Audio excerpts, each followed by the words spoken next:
Hello दोस्तों, तो हम आ गए हैं आपके लिए एक नई कहानी लेकर।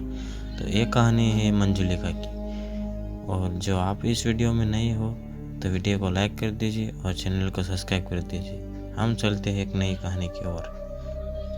तो रिया और विहान फोटोग्राफ है और फोटोग्राफी के लिए वह एक राजा के पुराने महल में आए हुए हैं। रिया कहती है, यहाँ खड़े दरवाजों को क्यों घूर रही हो? तो विहान कहता है, रिया पता नहीं क्यों पर दरवाजे से पीछे से किसी लड़की के दर्द में गाने की आवाज़ आ रही है। तो रिया कहती है, विहान यहाँ तुम्हारा वहम है और कुछ नहीं। महल में और भी पेंटिंग बसी हुई है, उनको स्कैन करते हैं। क्यों तुम उस दरवाजे के पीछे अपना वक्त जाया कर रहे हो? पर विहान ने रिया की एक नहीं सुनी और दरवाजे पर से सारे ताबीज, नींबू और मिर्च खोल दी और एक धक्के से दरवाजा खोलकर रिया के साथ कमरे में चला गया। रिया भी उस कमरे को देखकर चौंक गई। जब उसने कमरे को ध्यान से देखा तो उसकी आंखें फटी की फटी रह गई। कमरे की दीवारों पर बड़ी बड़ी पेंटिंग और आलीशान मूर्तियां रखी थी। तभी अचानक रिया को एक दीवार के कोने में किसी आदमी का कटा हुआ सर दिखाई दिया। रिया, विहान, इस सर की मूर्ति को देखो, देखने में कितनी असली लगती है ना? विहान कहता है, यह तो उसी राजा के सर की मूर्ति है जिसकी पेंटिंग दीवारों पर लगी है, पर यह देखने में मूर्ति नहीं, वो राजा का कटा हुआ सर ही लगता है। उस समय पहले की बात है। सेनापति कहता है, कहाँ मर गए सबके सब? राजा साहब महल में पधार चुके हैं और यहाँ पर अभी तक तैयारी भी शुरू नहीं हुई। कहाँ है वो नई मूर्ति की मंजुलिका? बोला उसे, राजा साहब बहुत शिकार करके थक चुके हैं, मंजुलिका ही उनकी सेवा के लिए जाएगी, ऐसी कहती है। सेनापति साहब तो वो तैयार होने को राजी नहीं है, बल्कि उसने तो श्रृंगार का सारा सामान ही तहस नहस कर दिया है। सेनापति कहता है, इतनी ही गर्मी है तो उसको बोलो कि राजा साहब के सामने दिखाए, मेरे सामने नहीं। कहाँ है वो? मंजुलिका के कक्ष में जाता है। सेनापति कहता है, क्या तमाशा लगा रखा है तुमने? लगता है इतनी मार खा के भी तुम्हें अक्ल नहीं आई। अरे अपने बारे में ना सही, कम से कम अपने परिवार के बारे में तो सोच। उन सभी की जान भी राजा साहब की तलवार की नोक पर है। इधर तूने नखरे किए और उधर तेरी नानी की गर्दन धड़ से अलग समझी, इसीलिए चुपचाप तैयार हो जा। मंजुलिका कहती है, उस विध्वंस को बोलो कि मंजुलिका ने अब दूसरे के इशारों पर नाचना छोड़ दिया है। सेनापति कहता है, खबरदार मंजुलिका, अगर तुमने अपनी गंदी जुबान से राजा साहब का नाम भी लिया तो जुबान से तुझे फांसी ना लगा दी तो मेरा नाम भी सेनापति वीरभद्र नहीं। मंजुलिका कहती है, मेरी तो सिर्फ जुबान गंदी है, मगर तेरा राजा विध्वंस तो पूरा का पूरा गंदा है। मुझे पाने के लिए उसने पूरे गांव को जिंदा जला दिया और अब मेरी नानी को मारने की धमकी देकर मुझे नाचने को कहता है। सेनापति वीरभद्र, तुम्हारा राजा बूढ़ा हो गया है, किसी काम का नहीं है। तो कहती हूँ उसके सोने के बाद तू आ जाया कर मेरे कमरे में। कसम से खुश ना कर दिया तो मेरा नाम मंजुलिका नहीं। मंजुलिका की बात सुनने के बाद सेनापति वीरभद्र गुस्से से तिलमिला उठा। वो मंजुलिका को मारने उसकी तरफ बढ़ा ही था कि तभी किसी की आवाज़ सुनाई दी। सेनापति वीरभद्र के कदम वहीं के वहीं रुक गए। राजा कहते हैं, अरे वीरभद्र, इतना भी नहीं समझते? यही तो वो चाहती है कि तुम उसे मार डालो और उसे जिंदगी और मुझसे हमेशा हमेशा के लिए आराम मिल जाए। मंजुलिका कहते हैं, आ गया तू? कसम से बड़ा ही बेशर्म किस्मत का इंसान है तू। इतनी बातें सुनने के बाद भी अपना मुंह रात को चला आता है मेरे पास। राजा कहता है, अब क्या करूं मंजू, तेरी जवानी मुझे जीने नहीं देती और मरना भी चाहता हूँ नहीं, इसलिए रोज आता हूँ तेरे पास ताकि खुद को जिंदा रख सकूँ, तुझे तड़पा सकूँ, तुझे तकलीफ दे सकूँ। वो क्या है ना, जब तक खूबसूरत चीज़ पर दाग न लगा हो वो खूबसूरत ही रहती है, नायब नहीं होती। कहते हुए राजा विध्वंस जबरदस्ती मंजुलिका के गलों को छूता है, फिर धीरे धीरे गुस्से से मसलने लगता है। मंजुलिका को ऐसे दर्द से तड़पता देखकर राजा विध्वंस की आंखें चमक उठी। उसे मंजुलिका को दर्द से कहराते देख मजा आ रहा था।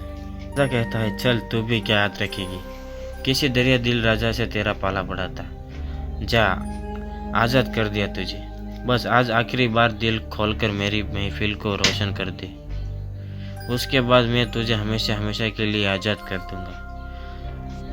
मंजुलिका मन में, अब मैं भी अपने प्रेमी के साथ खुली हवा में सांस ले लूंगी, अपना परिवार बनाऊंगी। राजा विध्वंस अपने सिंहासन पर बैठा हुआ था। उसके मंत्री और प्रजा से पूरी सभा सजी हुई थी। सबके मन में मंजुलिका का नृत्य देखने की लालसा थी। तब मंजुलिका की पूरी तरह श्रृंगार में डूबी किसी अप्सरा की तरह लग रही थी। मंजुलिका का रूप देख प्रजा में बैठ लोगों के मुंह से लार टपकने लगी। राजा नृत्य शुरू किया जाए। राजा विध्वंस के आदेश पर चारों तरफ ढोल नगाड़े बजने चालू हो गए। जैसे जौन मंजुलिका भी धुन पर थिरकने लगी।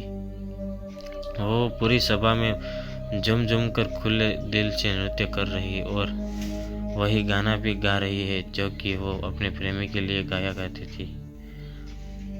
पूरी सभा मंजुलिका के नृत्य से मदहोश हो गई थी। तभी राजा विध्वंस एकदम से खड़ा हुआ, जिसे देख पूरी सभा को मानो सांप सूंघ गया हो। सबके सब एकदम से शांत हो गए। राजा कहता है, वाह मंजुलिका वाह, तुमने आज साबित कर दिया कि मेरी नज़र सच में बहुत कीमती है। जो हीरो को पहचान भी जानता हूँ और उन्हें तराशा। मैंने कहा था आज की महफिल तेरे इस राजमहल में आखिरी महफिल होगी, पर जाने से पहले इतने साल जो तुमने हमारा मनोरंजन किया उसके लिए हम तुम्हें भेंट देना चाहते हैं। राजा ताली बजाते हुए, अरे ले आओ ओ भाई। तभी कुछ दास हाथ में थाल सफेद कपड़े से ढक कर लाते हैं। राजा कहता है, ये लो मंजुलिका, हमारा तोहफा, उम्मीद है तुम्हें बेहद पसंद आएगा। ये लो हमारा पहला तोहफा, तुम्हारी माँ का सर। मंजुलिका को अपनी माँ का कटा हुआ सर देखकर सदमा लगा था। वो अपनी माँ का सर देख सीखने ही वाली थी कि राजा विध्वंस ने मंजुलिका को बोलो से कपड़ पकड़ लिया। वो दूसरी थाली की ओर बढ़ गया। प्रजा भी यह सब देखकर सो गई। फिर से एक बार सबके मुंह खुले हुए थे, लेकिन इस बार उसकी वजह डर था। प्रजा भी यह सब देख सो गई। फिर से एक बार सबके मुंह खुले हुए थे, लेकिन इस बार उसकी वजह डर था। राजा कहता है, ये देख तेरे पिता का कटा हुआ सर, ये रही तेरी छोटी बहन, ये तेरा छोटा भाई, ये तेरी नानी, और अब बारी है तेरे दिल के सबसे करीबी इंसान के सर की, तेरा प्रेमी।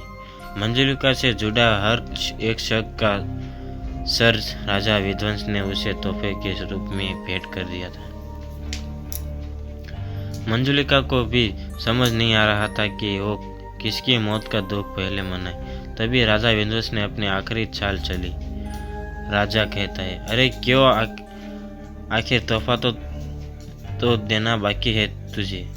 तभी राजा ने आखिरी थाल से कपड़ा हटाया। उस थाल में मंजुलिका के चेहरे की बनावट जैसा ही मिट्टी का कटा हुआ सर था।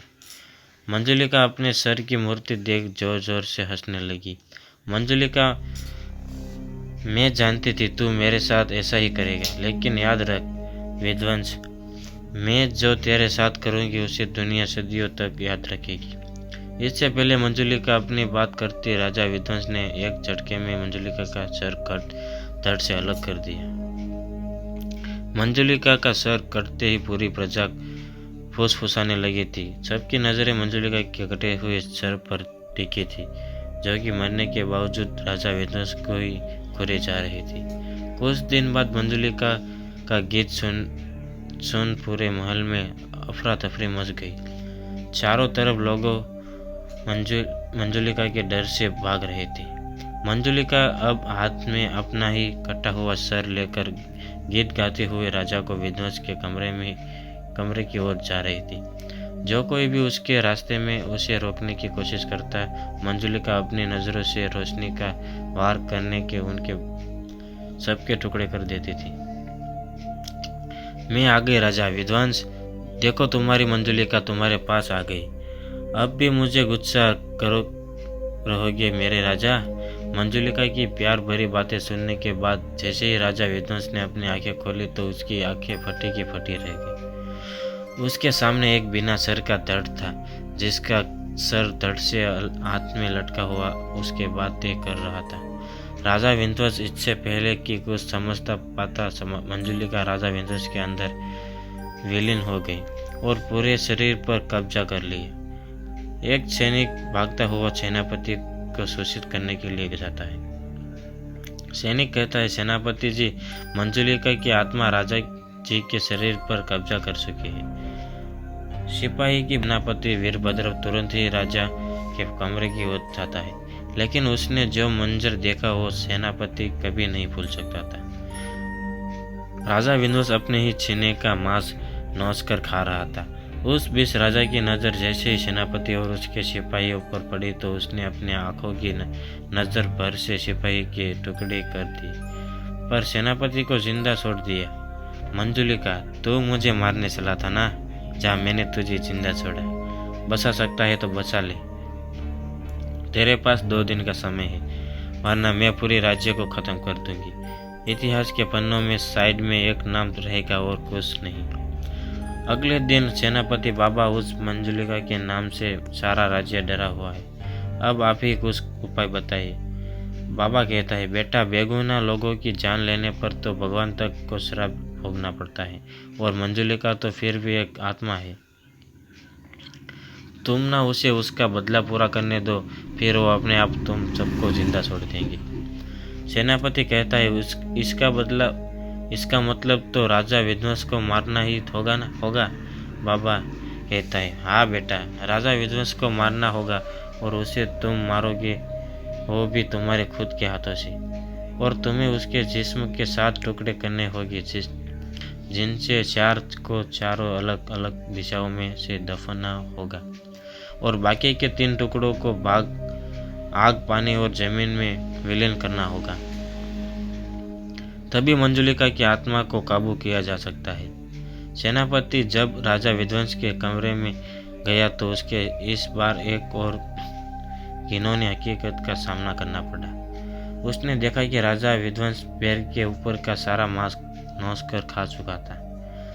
सेनापति कहता है, राजा जी, हो सके तो मुझे माफ कर देना, मासूम प्रजा का सवाल है। इतना कहकर सेनापति राजा विध्वंस के शरीर जिस्म के टुकड़े टुकड़े कर देता है, और बारी बारी से राजा के जिस्म के टुकड़ों को बोरे में भरने लगता है। सेनापति मंजुलिका, मैंने बहुत कोशिश करी कि तुम्हें इस सोने के पिंजरे में आज़ाद करा सकूं, लेकिन मैं बुरी तरह से नाकामयाब रहा। लेकिन तुम्हें अपनी आज़ादी खुद ही ढूंढ ली।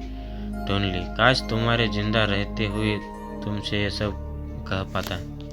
लेकिन मंजुलिका, मैं तुमसे प्यार करता हूँ और करता रहूँगा, और ये सब इसलिए ही इतिहास तुमको याद रखे, और शायद इस बहाने मेरा भी जिक्र हो जाए।